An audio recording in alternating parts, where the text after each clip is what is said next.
Halo semuanya, perkenalkan aku Hesi Anggraini dengan NIM 123 15118. Aku dari kelas 5E di jurusan Manajemen Bisnis Syariah. Nah, di sini aku akan menjelaskan bisnis plan tentang warung sembako Ibu Dewi. Sebelum memulai, ada baiknya kita mengenal ownernya terlebih dahulu. Nama ownernya adalah Ibu Dewi. Ibu Dewi ini adalah ibu rumah tangga yang sudah lama menjalankan usaha kecil di rumahnya. Nah, perannya yakni mengelola pembelian barang, melayani pelanggan, mengatur stok, serta menjaga hubungan baik dengan warga dan mahasiswa. Baiklah, sekarang kita masuk ke materi. Sebelum itu, aku akan menjelaskan dulu masalah dari warung Ibu Dewi. Nah, di warung Ibu Dewi ini, operasional warungnya masih kurang efisien karena ruang terbatas dan beban kerja keluarga terlalu tinggi. Penjelasannya, masalah utama bukan pada stok yang menumpuk, tetapi pada ruang warung yang kecil, terus aktivitas yang padat setiap harinya. Nah, biasanya Ibu Dewi itu belanja di pagi hari, terus dia mensortir juga, melayani pelanggan, mencatat penjualan. Dan tenaga kerja hanya dari keluarga, sehingga rentan kelelahan apalagi apabila saat warung ramai atau harga pasarnya berubah. Nah, gimana sih solusinya? Solusinya yaitu kita meningkatkan efisiensi operasional melalui penataan ulang ruangan. Nah, ada yang pembagian tugas yang lebih ringan dan pemanfaatan alat atau perangkat pendukung.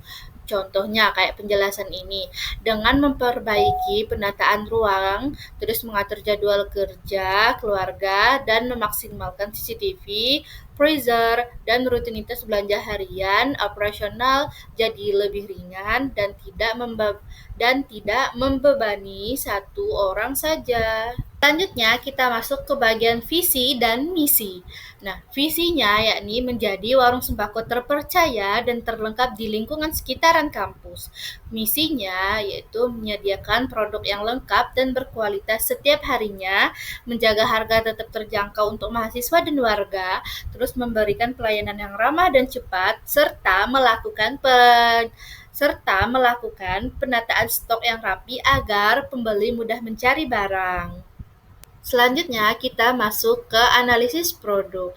Jadi, di warung Ibu Dewi ini dia banyak sekali menjual berbagai jenis produk, kayak ada sembako, sayur-sayuran, frozen food, terus kebutuhan rumah tangga lainnya, serta snack dan minuman.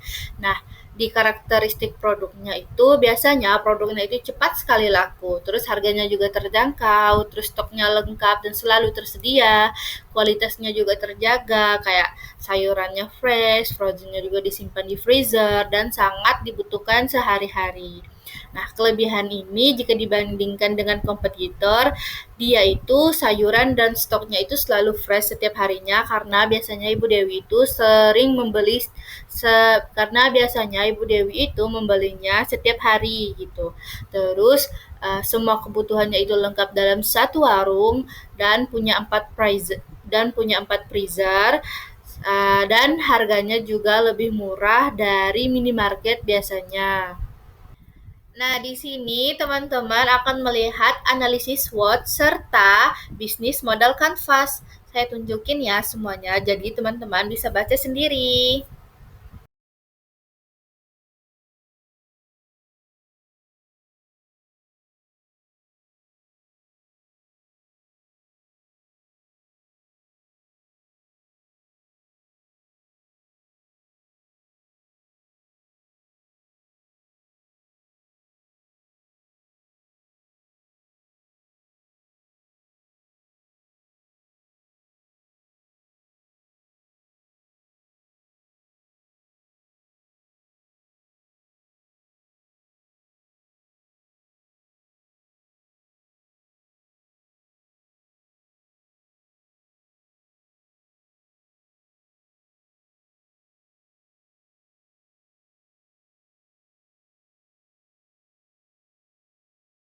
Adapun analisis pasarnya.